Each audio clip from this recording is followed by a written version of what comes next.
Hello, and welcome to the MassTLC Community Workshop, Compliance and Return to Work in an Evolving Environment. MassTLC is the region's largest tech council with over 500 companies as members. My name is Nayla Daly. I am the Talent and Growth Community Manager. This is the third and final workshop in the Reimagine series. I'd like to say thank you to our global sponsors who help make programming like this available all year long, and to our talent community sponsor, AceUp. Here's today's agenda. For the next 90 minutes, we'll go through these topics, and we would love for you to ask questions, contribute. I'm sure everybody here has a wealth of knowledge in their own right, but in order to get through that, we're going to have breakout sessions. The breakout sessions will begin at noon. Right now, we have 4 sessions planned. We have 4 breakout rooms planned with these topics. And Mackenzie, my colleague, will either poll everybody or she'll be the one that manually puts you into the virtual room. So just make sure to be able to select where you want to go towards the end of the program.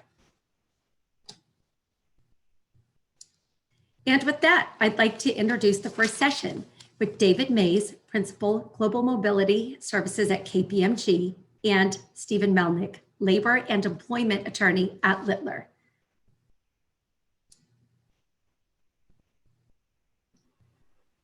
So we will take a minute here while we transition the slides and they put up their presentation.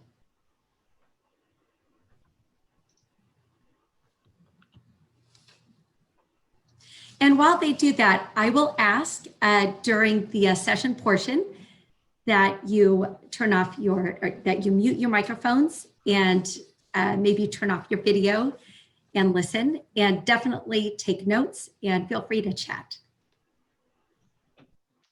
Thanks so much, Nayla. As she said, I'm Dave Mays. I'm a tax partner at KPMG, and I lead our global mobility services practice for New England. And I also lead an initiative that we call Work Anywhere Together, where we are just helping companies to navigate the different payroll, tax, and HR compliance challenges of the new remote work world. And Steve? Good morning, everyone. My name is Steve Melnick. I'm a partner at the law firm of Littler Mendelsohn, ostensibly in our Boston office, but I've been in a basement in Metro West for the past 9 months, like everyone else. I handle all sorts of employment and labor law issues and compliance matters, both Massachusetts, New England, and around the country. And thanks to MassTLC for letting Dave and me talk today. Yeah, so Steve and I just kind of put a handful of slides together here to kind of help us navigate the discussion. And as Nayla mentioned, we're excited to participate in breakout sessions afterwards. So feel free to just jot your questions down, anything that you'd like for us to cover in more detail in those breakout sessions, and happy to do so. So with that, we'll just maybe start by setting the stage a little bit on where we are today, and then we'll talk quite a bit about some of the different compliance challenges. So we'll just say, having to respond to what was, has been the fastest social change in modern times. Organizations just like yours around the world had to enable remote work pretty much overnight. And what started as that temporary fix to keep the lights on is increasingly looking like a more permanent work arrangement for organizations going forward. And what we're finding is that as customers, and most importantly as employees, have had a taste of that flexibility and that remote work, they're going to be demanding some additional flexibility in the future. And one of the surveys that we conducted showed that 80% of U.S. workers would turn down a job that didn't provide flexible working. And just this morning, I saw an article in Forbes that quoted a Pew Research survey indicating that 54% of employees, that if they had a choice, that they would want to work from home all or most of the time when the health crisis is over. So the pendulum is swinging, and so each organization is just trying to find out where the ball is going to stop for them. And but one of the things that's beginning to crystallize, of course, is that those employees are growing accustomed to that flexibility, and so the organizations that are able to feed that hunger for additional flexibility while at the same time balancing the compliance and operational challenges and legal challenges that a remote workforce can bring will ultimately be the winner in the war for talent. So that kind of brings us to what we describe as just the spectrum of flexibility, and this just is kind of frames some of the different issues that Steve and I are going to talk about here in a minute around the compliance challenges. At its core, organizations are trying to find out where they're going to fall on this spectrum. And at one end of that spectrum, you have just your typical work from home, which clearly gives the least amount of employee flexibility, but also is the easiest to maintain, right? Less compliance issues, less structural considerations. On the other end of the spectrum, of course, you have a true work anywhere environment where you let your employees work from wherever they'd like to, cross state border, cross country border, et cetera. With that type of arrangement, and we'll talk about some of the compliance issues that come up with that type of truly distributed workforce, that certainly gives your employees the most flexibility, but also gives you the most compliance challenges to wrangle. So most organizations are going to be falling somewhere in the middle here, and what we have seen increasingly is that the number of remote work requests have been increasing, and so the conversations that we're having with a lot of organizations is shifting to developing guardrails and policies around their remote workforce to put some sort of parameters around who can work remotely, what job titles and what functions, where they can work remotely from, whether that's in an office in the same country, in a different country altogether, and for how long. Is there a hybrid model of a couple of days a week, which is becoming more and more prevalent, or models where people can work for days, weeks, or even indefinitely, permanently. So organizations looking to find out where that pendulum is gonna stop.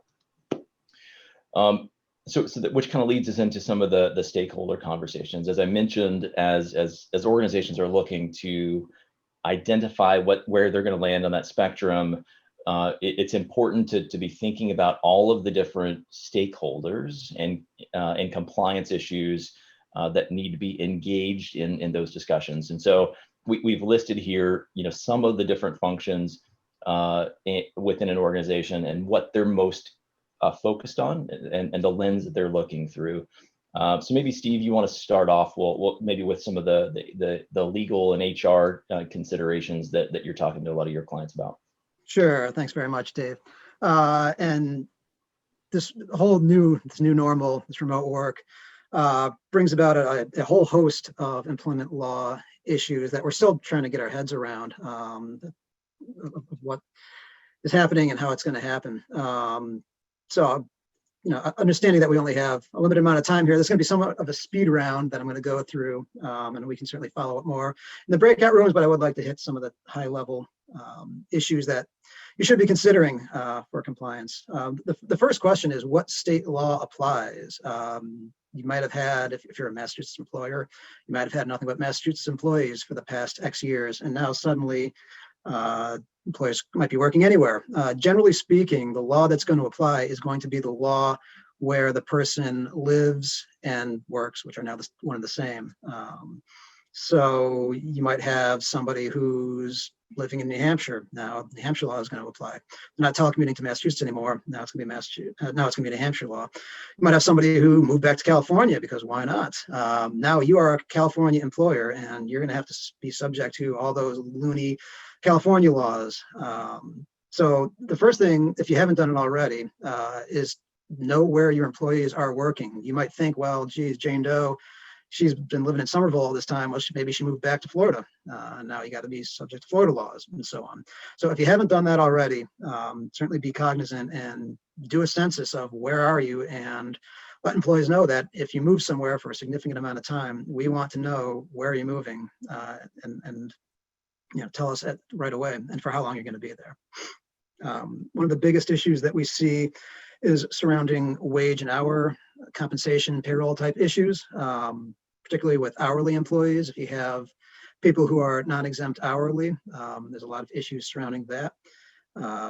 When you're at home, you might not really understand the distinction between work time and not work time, since it's kind of hard. It's all blended nowadays, right? People still have to be paid for all hours that they work. It's not just if I work from 9 to 5, I'm only getting paid 9 to 5. If your employee is checking her email, at 10 to 10:30 at night, that's a half hour of work time. If the person's sitting by their computer because they're expecting that email, and they can't go about their day, that's probably on-call time that has to be paid.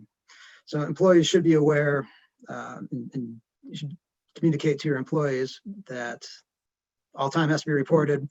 They shouldn't be working outside work hours, and if they need to work extra time, they should get authorization for that if necessary. Meal and rest breaks. Here in Massachusetts, you get one after you work for 6 hours. California, different states have different requirements. It's kind of funny to think that, well, I'm sitting at home, but if you're working, you're still entitled to that meal break or rest break. So you should be aware of employees making sure that they're taking those rest breaks and meal breaks, or at least that they know that they have the opportunity to take them. Expense reimbursements is a big question. Some states like California, Illinois, New Hampshire require it explicitly. You have to reimburse expenses. So all that cash that people are spending on their internet, on their printers, on their toner, thing like that, should be reimbursed. Massachusetts, it's not entirely clear, unfortunately. I will tell you that there is no regulation or statute that says you have to reimburse expenses in Massachusetts. If I had one of my colleagues from the plaintiffs bar who represent employees, they might tell you a different thing. No court has said, and no agency has said that you have to reimburse, but the advice I give is that it's safer to do so. So keep that in mind. Another big issue that's increasingly complicated is sick time and paid leave. There's over a dozen states and an increasing number of municipalities that have required paid sick time, and that includes some COVID emergency leave. And if your employee is working in California, you have to provide them the California paid sick leave. If the person's living in Arizona, you have to provide them that Arizona sick leave, and so on. If they're living in San Francisco, there's a special leaves for that. And it's possible your current sick time policy is compliant and covers it, but it's also possible that it might not be, and that you might not be able to just rely on your sick time policy. So be aware of that. Another issue that may seem kind of silly, but is a big deal, surprising big deal, is pay stubs, especially in California. If you're not getting your pay stubs exactly to a T accurately, that can lead to some surprisingly serious penalties in California. And some other states also have requirements about what your pay stubs say. So again, find out where your employees are working. If they're working in states that have pay stub requirements, make sure that you're doing what you can to comply with those. Even though we're working remotely, discrimination and harassment laws are still a thing. We still have to be mindful of diversity and inclusion. We still have to be mindful of harassment. We still have to be mindful of accommodations. Some of the things you have to think about on the inclusivity side, while we're working from home, working remotely, teleworking, are people being included? Are people being excluded from calls? Making sure that when you're having a meeting, just like when we were live, that you don't have people who are feeling that they're shy, that are not being spoken to, who are not be able to communicate, and making sure that they don't feel like, geez, nobody's calling on me because I'm old, or geez, nobody's calling me because I'm a woman, or something along those lines. Harassment is probably going to be less of an issue nowadays, just because people aren't bumping into each other. Think about the Jeffrey Toobin issue. If you know about the issue, I'm not going to say any more. If you don't know about the issue, I'd recommend that you go and look up what happened with that. Things can still happen even when you're working remotely. You can still engage, people still engage in inappropriate conduct. Employees need to know that just because you're working from home doesn't mean that the harassment policy doesn't apply to you. It can also include things like side conversations, chats on Zoom or while you're on remote. People making fun of other people, people picking on people. Want to make sure that that doesn't happen. If you're aware of it, that you're taking steps to make sure that doesn't happen. Disability accommodations, ADA, again, still applies with equal force, even though people are working remotely. You still have to accommodate people if you find out that there is an issue. That might be some sort of tech accommodations. Maybe they need a bigger screen or some sort of ergonomics changes. FMLA and other paid leave times still apply, even though you're working from home. If a person has a baby or they get sick or something along those lines, you still have to provide that time off. For everyone in Massachusetts, take the time to remind you that the paid family medical leave law comes online January 1. So people can start asking for and applying for that leave. Even if you're not FMLA covered, if you have even one employee in Massachusetts, you're covered by that PFML. And people can start requesting that anytime soon. Data security is a big issue. Make sure that company information, customer information, client information, supplier information is being kept secure. Make sure those policies and training about data security is there. Make sure people aren't just printing things out and leaving them on their kitchen table. They're not just leaving their computers on while they walk away. They're not working at Starbucks and leaving their computers while they go to the bathroom, things of that nature. Another thing to be mindful of is when people's work ends, that they are returning their equipment. If you've sent people laptops, printers, things like that, have a process in place. People are going to be moving, people are going to be quitting or getting terminated. Make sure that that's part of your process is, okay, here's this label, send the stuff back via FedEx to wherever.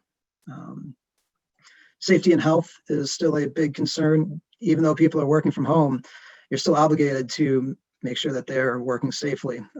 It's certainly not as big of an issue than usual if you're working from home, but you do have to make sure that people understand that they should be working in an ergonomic workspace, that we don't want people getting bad backs or carpal tunnel syndrome just because they're working from home. Workers' comp also still applies. If someone gets injured at home while they're working, that's a workers' comp injury. Hopefully everyone's checked with their workers' comp carrier to make sure that they're covered for people who are working from home. But if you haven't done so, talk to your broker or talk to your carrier. Make sure that that's covered. And then with respect to international, if you have people who are working internationally, that holds a whole different host of problems. Again, know where your employees are. That person who has been living in Massachusetts all their life, maybe they decided to go back home to China or England or Canada or wherever. And now that law is going to apply.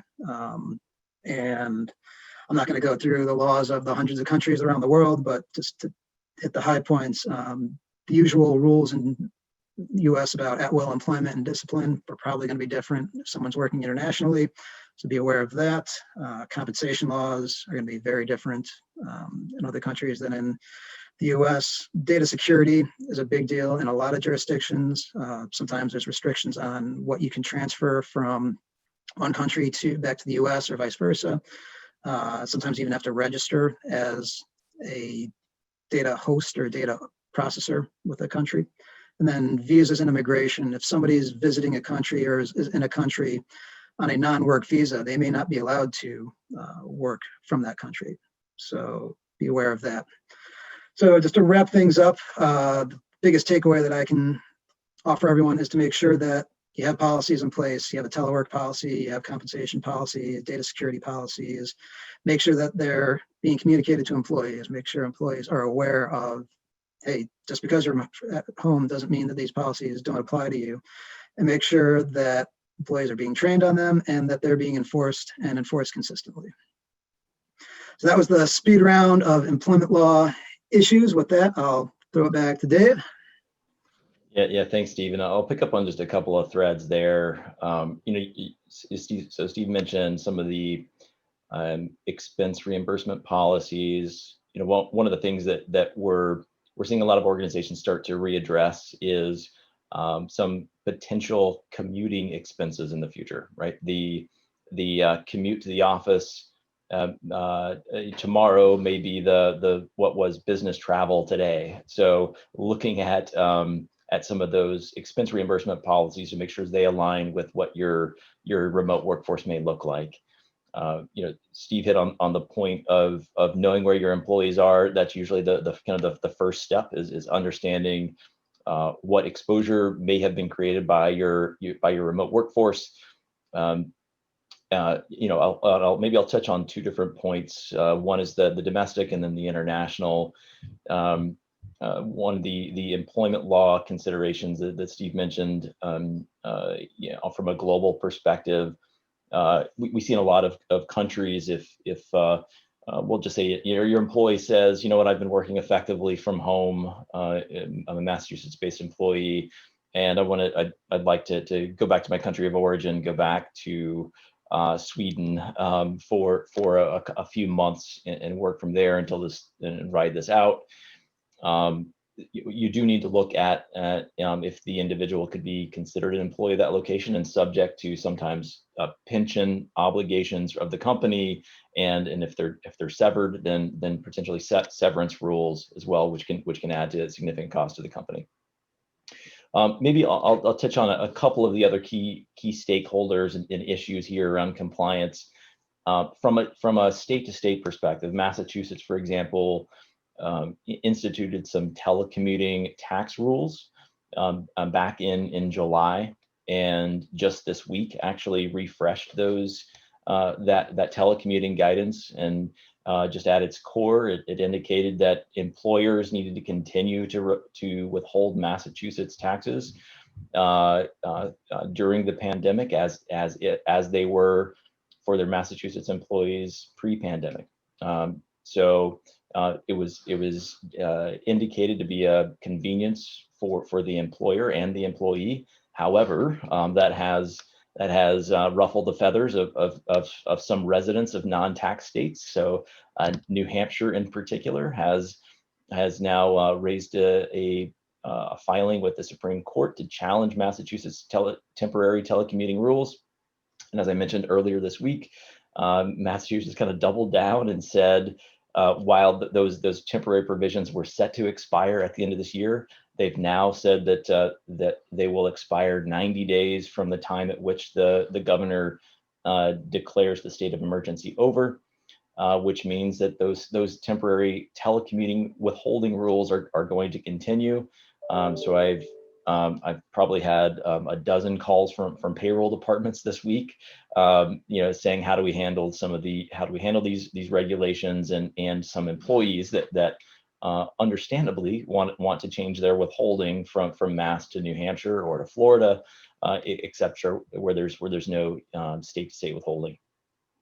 On the international tax perspective, in that example of your employee that wants to work from another country, this is coming up daily with a lot of our companies, and the things to consider here from a corporate tax perspective. Having an employee working in a location where they're not employed can bring some corporate tax implications. There's a notion of creating a permanent establishment or a taxable presence on behalf of the company. So subjecting your organization to corporate tax implications as a result of that employee working cross-border. There are implications to the employee themselves when they're working cross-state and cross-border. Across an international border, they may need to file income tax returns and potentially subject the organization to payroll reporting and withholding obligations. So critically important to understand where your people are, so that you can navigate the different tax rules in the different jurisdictions. A number of different stakeholders as we're working with organizations to develop those guardrails. One of the key things to keep in mind is to engage with each of these stakeholders of the payroll and finance, legal, global mobility, for example, to make sure that all voices are heard and that the right process has been put in place. So we do want to spend just maybe 2 minutes talking about some of the processes that we're seeing other organizations put in place to help them identify the compliance issues, and then most importantly to address them in the right way. So we thought we'd just share some key process steps that your organization should be thinking through as you're looking to support remote work requests. And that really boils down into 6 quick things. The first is just understanding that employee's request, either getting the information directly from the employee or through HR business partners or through the business to understand where they want to go, how long they want to be there, and what they want to do. Then a bit of analysis goes into that request to make sure that they're not running afoul of any payroll reporting or withholding obligations, not running afoul of any immigration or employment law considerations. And then next on to just an approval workflow, making sure that the business has agreed for them to work remotely, that all of those other stakeholders have signed off and don't have any concerns for that remote work scenario, and then taking action, making sure that your HRIS system is updated, that payroll has been effectuated, et cetera. And then because there's such a large number of requests that organizations are having to deal with every day, monitoring and reporting and understanding where your footprint is critically important. And so having some ability to report on that is rising to the fore. And then of course, closing out those remote requests in the end. So Steve and I are both looking forward to answering any questions that you may have in the breakout sessions. Hopefully this has been helpful to all of you, and would love to get your feedback and hear what some of the experiences that you're having, some of the challenges that you're having in the compliance area. Steve, anything else that you'd like to add? No, I think that was great overview, Dave. And interesting to hear about that Supreme Court tiff between New Hampshire and Massachusetts. I don't know who to root for. I guess I got to stick with Massachusetts being the hometown guy. But, you know, I do get New Hampshire's point that, hey, why are you taxing my people? We don't want to tax our people. So that's right. And there are a handful of states that have these telecommuting rules, and New York being one of the most aggressive. And you know, so we'll see where this leads. I think New Jersey is also trying to tag on to that court case to see if they can challenge New York's telecommuting tax rules as well. So it's going to be 49 states versus the other 4, everyone versus everyone, basically. That's exactly right. That'll be fun. Yeah. All right. Thank you, everybody. I'm jumping in there. Thank you. That was awesome. Awesome. Thank you so much. Before I turn it to the next session, there was just 2 or 3 comments, and I wanted to mention in the chat. Craig Holbrook asked, are you suggesting, Steve, that employment law will change for state and employment, or that employment laws are this way now? Something maybe we can get back to later. I just want to read through. Joanne Derr said, this is a hot topic in HR right now, Dave. Employees wanting to move out of country for work from home and how to manage. And last, if work split in multi-state, there is a threshold of time that makes one of your work locations, or does compliance rules apply for both locations? So I just wanted to shout out, I need to do a transition, but maybe that's something we can dive into in the breakout room. Yeah, that'd be great. So I think, Dave, you need to stop your sharing, right? Yeah, there we go. Okay, thank you guys. So for the next session, I would love to, I'd love to introduce Joanne Derr, Executive Coach at AceUp. And looks like you guys are all pinned up and ready to go. Joanne, I will let you take it from here. Great. Thanks so much, Nayla, and welcome everybody to our session. That was really helpful and a great way to set the stage for the practical reality of what folks are experiencing as we're trying to navigate through this next normal. So thank you to Dave and Steve. I'd like to welcome you and to our wonderful panelists. One of the subtopic or the subtitle of today's session is around returning to work in an evolving environment, and involving indeed with the governor's rollback to the last stage this week. We're all trying to figure this out and adjusting plans real time. So we're fortunate to be joined by three extremely talented people today who have been in the thick of COVID planning for their companies. Let me see if I can get a view. There we are. Okay, great. Hi, everybody. I had everybody on screen. So our goal in this half hour is this. It's for you to gain at least one or two takeaways or ideas that you can bring back to your organizations, and maybe get a little bit of inspiration from those folks that you're going to hear from today.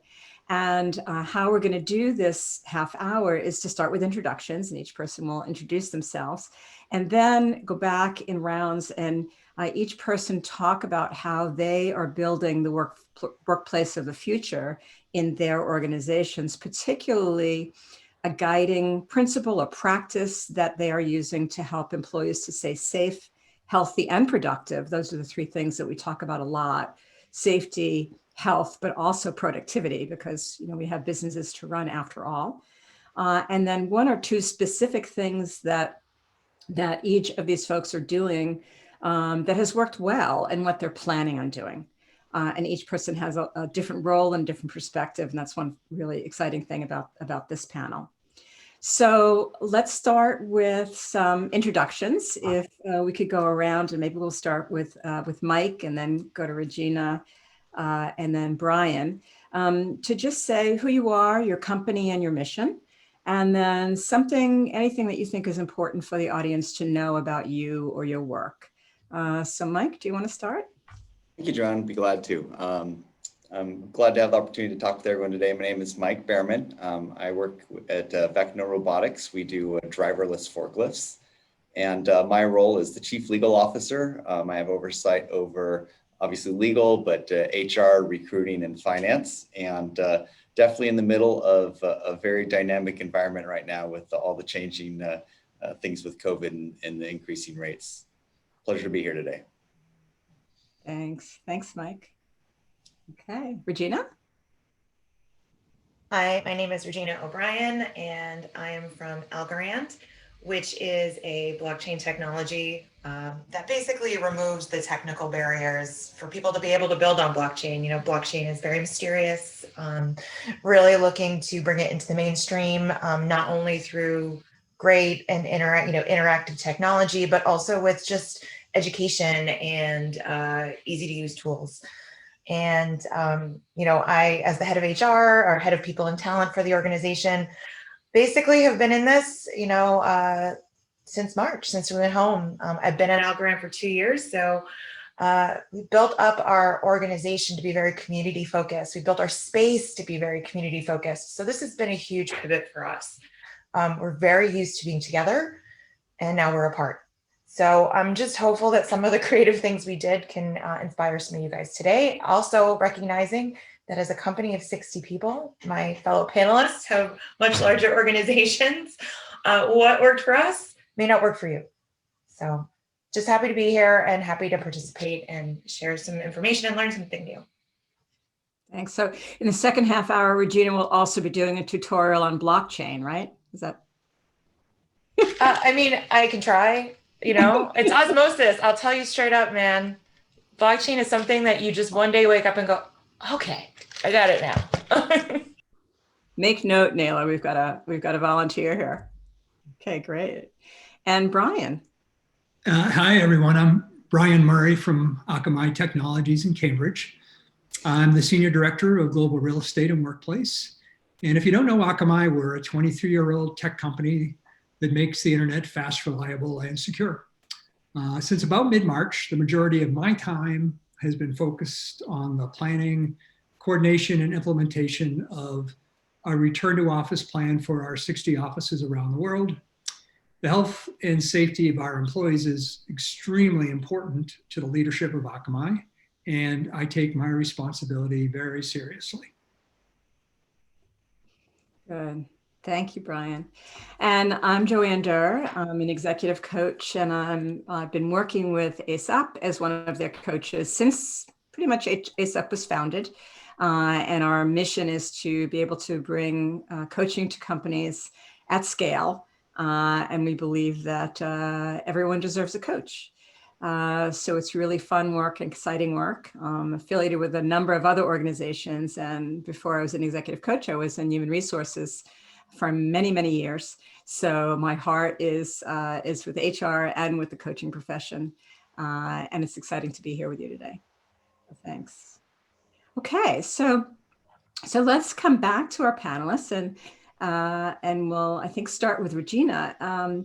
So let's talk about those two key questions. So if you can talk about Algorand's guiding principles and practices that you've been using since this pandemic, and even how you might have had to pivot, and what you've done to manage this new hybrid workplace, because you've been hybrid from the beginning, as we were talking about in our pre-calls, and any anecdotes or stories that you'd like to bring it alive.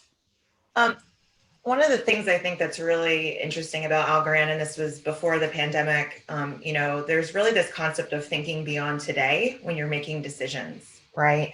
And it's kind of the understanding of what does this decision and its outcome mean for, the immediate, medium, and long term, right? Without getting stuck in analysis paralysis, and also without kind of going bananas, right? You want to be nimble, you want to be very adaptable, but you don't want to just kind of be floating with the waves that come at you. So because of that, when we, went, remote in March, we were very open about this is unprecedented. Everybody's experiencing this together. And I think in general, right, we want to be a positive force with each other, but we also recognize that we're very human and it can be very frustrating, right? So one of the things that we did right away while we were home, we didn't pivot to actually opening the office for limited access until the Commonwealth allowed us to, right? So probably like July, August-y. I mean, my short-term memory is shot at this point, I'll be completely honest. But we were very open with, okay, we asked people, what do you need? And everyone's like, I don't know. I'm fine sitting at my kitchen table. And we were like, we know that's not gonna really be helpful. So one of the biggest things that I think that we did differently is we provided options, right? Instead of asking our incredibly smart workforce, what do you need, right? Which we did do. And a lot of people said, I don't know. We actually created a couple of different options. We created options around office furniture for your home. We created options around, do you want to take part in this kind of event virtually? Do you want cookies or do you want popcorn? I mean, just even silly things like that. So providing people with options when you're living in a world that's incredibly unknown, I feel like is very powerful. So that's one thing I would say. So this concept for us, together while apart, has been our guiding force, I think, while we've gone through this process together. One specific program I want to call out is we call it pickup games. So what a pickup game is that anyone in Algorand or any Algonaut, which is what we call each other, we use algo and then we shove another word at the end a lot. So any Algonaut can apply for funds for an event, and that event can be virtual or in person if it passes social distance and health protocols, right? So you fill out a form, you say, I would like some money to do apple picking, right? And so a bunch of us, like about a dozen of us, went, brought our children to an apple orchard, had an extremely socially distanced outdoors event, completely open to everybody. Again, choice, you didn't have to go, right? But it was a great opportunity to just physically see people be outside, right? And give our children an opportunity to have some socialization in a very safe place. We're also doing things like once a month, we open a snack box together, right?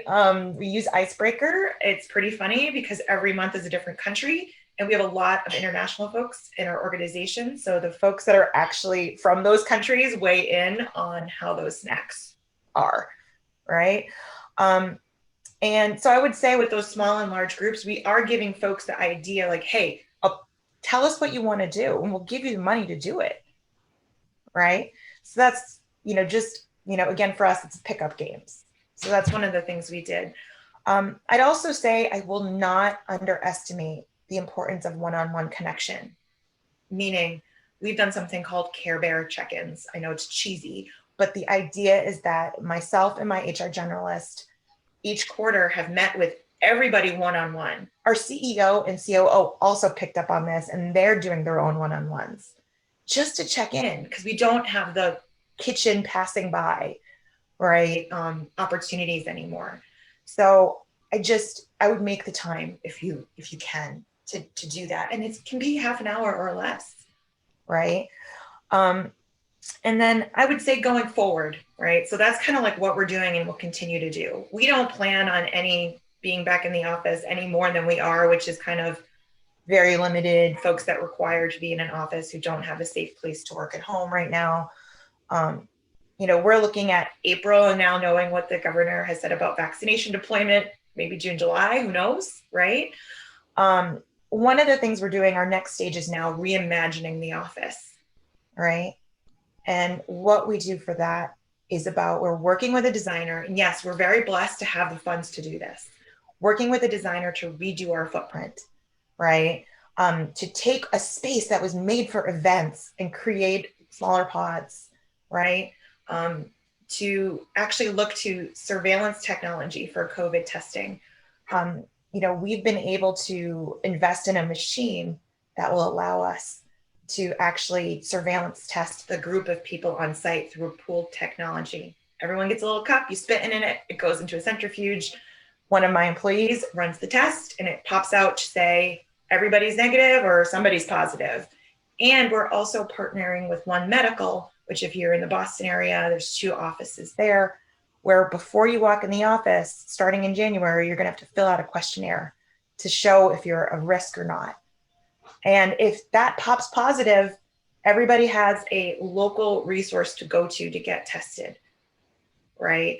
So I would just say, look, this works for us because we're 60 people. It's hard to hide in a quorum with 60 people. So I'm blessed with the idea that I can connect with a lot of people very easily. It's also hard because, somebody who's very, frustrated or upset or at the end of their surge capacity, it's a lot harder for us to sometimes manage as HR professionals. So I would just say, look, figure out ways that you can keep that connection and then give people the ideas about what you're going to do when you go back and then give them a choice. As HR professionals, as employers, we now need to start thinking about what's really required in office, right? We've been successful in the last 9 months, keeping on track. So why do people have to be there, right? So consent, right? If somebody can't come back because they're vaccine compromised or whatever, we should be thinking about that, right? If somebody's like, look, I live with somebody who's at risk, even post-vaccine, we should be thinking about that. Again, as a smaller company, we have that kind of honor to be able to do that. And as a company that can operate remotely, we have the honor to be able to do that. So thank you. Thank you, Regina. I love that. Together while apart. I love that you're hitting culture so hard, because yeah. And, people need that connection and they need structure around it. So not just policies are important, and framework structure around even the culture building and the connection. Yeah, options, honestly, options. Wonderful. Thanks. Well, let's go to Brian next. So, from a 60-person company to a multi-1,000-person global company. So Brian, same question for you. So could you talk about Akamai's guiding principles and practices that you've been using as you've thought about and rolled out your hybrid or your work from home practices? You're not even that hybrid quite yet. And then 1 or 2 things that you've done to manage in the workplace, and what your plans are going forward. Sure. Thanks, Joanne. And thanks, Regina. I love apple picking, so I'm very jealous. First, I'll briefly mention that Akamai is taking a two-phase approach to return to office planning. For the second phase, we are undergoing a very extensive study on the future of work, and we expect to have an approved plan in place early next year. We're working with a consultant, and the exact details are still being developed. But I do expect we will see a whole new approach to how we use our workplace, with employee mobility and unassigned seating major components. We have this big, beautiful new headquarters in Cambridge that we only occupied for 4 months, but it will have to change. This phase 2 plan, I'm calling it, will probably take a full year or more, maybe even a couple years to roll out. What I'd like to share in more detail is the experience we are having now with our global offices as we roll out the first phase of return to office planning. So Akamai employs about 7,500 workers globally and just under 2,000 here in Massachusetts. The vast majority are now working from home, but since the onset of the pandemic, about 50 or 60 essential workers have continued to come to our global offices. Not so much in Cambridge, but in 3 other locations primarily. From day one, we wanted to do everything possible to ensure their health and safety. So multiple committees worked long hours to develop safety protocols and a communication plan for the essential workers. And our plan was not only to assist these employees, but also to use any lessons learned to help with the eventual phase 1 return to office plan for all of our employees. Some concerns surfaced very early on, however, in this process, when we discovered that these essential workers were not always following the directions we shared, even when we felt we were really communicating extremely well using traditional ways of communicating. What we learned when we studied this defiance was that good planning and traditional communication is not enough when dealing with a situation like the one we are all facing. Emotions were and still are running very high, and some employees who were coming into the office were frightened for their safety, for their health, a normal human reaction. So after further study, we developed a plan to address the issue. Our Emerge committee, which Emerge is an internal brand we use for the initiative, and it involves my team from real estate and facilities, HR, communications, and legal, of course. And it oversees all aspects of the employee experience during the pandemic and our return to office planning. So that committee partnered with our HR learning and development team to develop an employee online training program. And in-house, we refer to this program as our Global Emerge curriculum. The online curriculum has been shared with the essential workers, and it will also be sent to every Akamai employee about 2 weeks before they return to their office, when their offices reopen. We've actually reopened a few offices globally in Asia, and so we have shared that with them too. The curriculum helps these employees prepare for a safe return to office, and also instills a sense of confidence that the company is truly extremely focused on their health and safety. And the curriculum is mandatory for all employees, everybody, at every level. It contains several modules that set expectations, shares a return to office video that was filmed at our Cambridge headquarters, shares guidelines for a safer workplace, and more. There's also a quiz at the end to reinforce all the information that's given. We haven't done it yet, but we're planning to implement a strategy soon where to get back to the office, we have a global system with card access, like maybe many of you have, but we can manage it globally just from our office in Cambridge. So if we're opening our office in Paris, we can shut off everybody's card access, and one by one, we'll turn it back on after they've completed the training curriculum and they've passed the test. So That's the plan. And so far, the feedback from our essential workers has been great on the, as they've gone through the curriculum. And the 4 offices we've opened in Asia, same thing. And they've also used the curriculum. So it's been working well, and we're optimistic that this will really help make things go quite well as we open up during this first phase of return to office, which for Akamai, we've all been told we can work from home through next June. And timing probably similar to what Regina said. So we'll see how things go in 21, but it sure will be an exciting experience. Great. Thank you, Brian. There it is again, the need for structure at scale.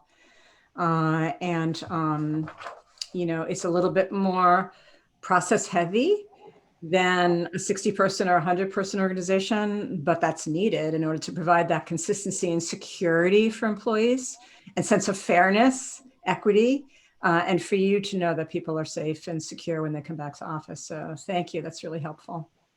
Okay, so Mike, going back to a smaller company, and you had some interesting stories to tell. Mike's responsible for everything except maybe the engineering and the robots in his company. So same thing for you. What are some of the principles and guiding principles and practices that you've used at Vecna Robot, and what are some of your plans in the hybrid environment that you have been living under? You've had some interesting experiences. Yeah, absolutely. So Vecna Robotics, we have about 110 employees. And it's fit into 3 different groups. Some that are essential that need to be in the office, whether it's our network operations center that's operating 24/7, or those that are actually doing the assembly of the robots. We also have essential employees that are traveling throughout the country to deploy the robots. And then the third group is a group, that's not essential. They're obviously not essential, doesn't mean that they're not super important, but they can safely work from home. Working with robots, even on the software side, it's very challenging to be effective while being remote. And so we've gone through different phases, and we've had pretty significant flexibility as an organization. And so part of our principles is flexibility and frequent communication, both in leadership and as stakeholders.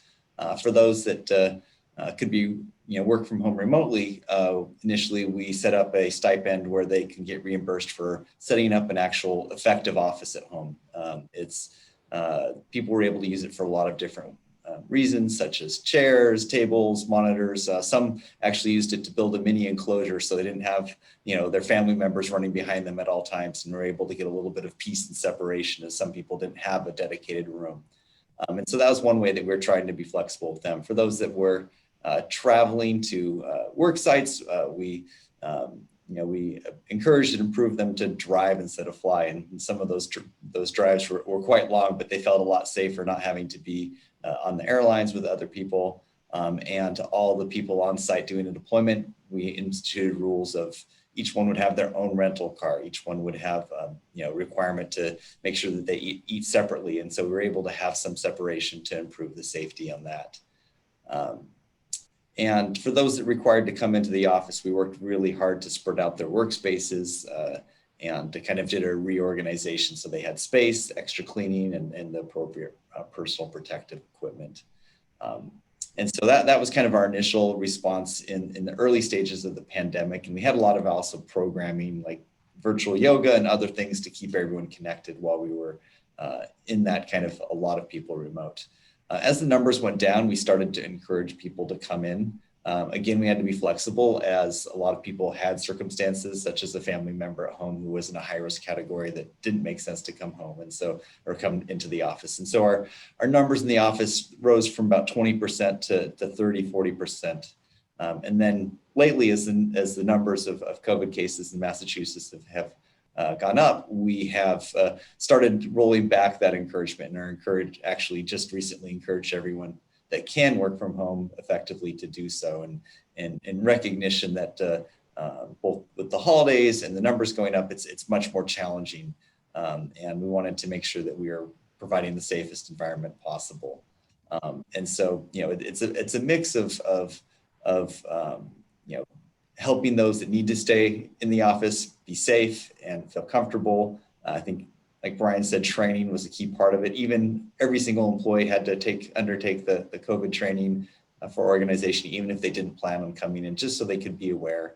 And then supporting those that were working remotely, either at customer sites or at home, to have the tools that they needed to stay safe and feel comfortable.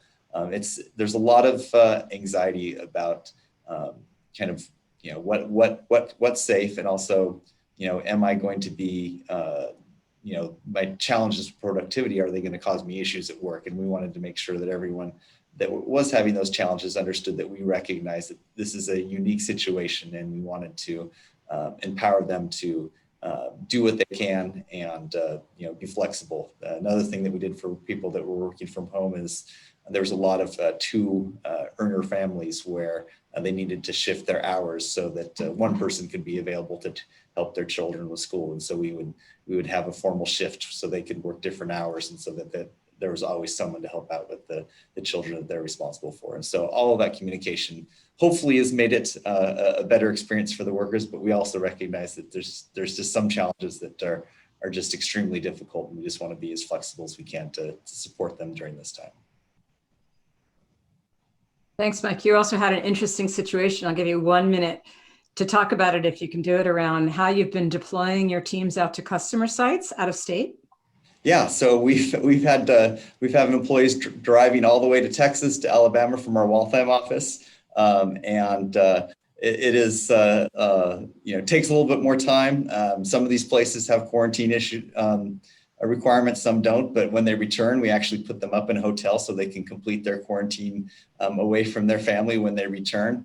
And they all have their own personal protective equipment. And so we've been able to be extremely safe and successful in deploying this in a lot of locations that frankly have very poor COVID practices, where the general populace has done a poor job of masking and social distancing, but they've been able to be safe with those protections that we put in place to make sure that even though they're all going to the same place every day, they're always driving separately.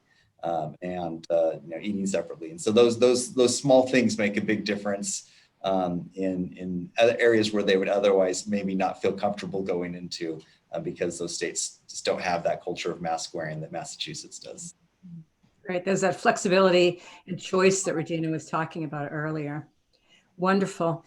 Thank you all. I know that Regina and Brian will be joining you in one of the two breakouts that Naila will be teeing up in 1 minute. And, you know, I'd encourage you to attend. Regina, when we were talking in the prep sessions, I think had some really amazing things to say and insights around the concept of consent and the changing nature of the employer-employee relationship in terms of even, you know, where we work. You know, and Brian, certainly in terms of rolling out at scale, he's responsible for every location globally for Akamai, and has been doing this at scale for as many months as we've been in this. So please do join in, and thank you, panelists, for your time and your thoughtfulness and the principles and the plans. And hopefully you listening have picked up at least 1 or 2 bits that you can take back to your organization and a little bit of inspiration. And with that, I'll turn it back over to Naila. Thank you so much, Joanne. I also want to say thank you to all the panelists who joined today, because they really helped with the content of this hour session. Thanks to each of you for all your time preparing.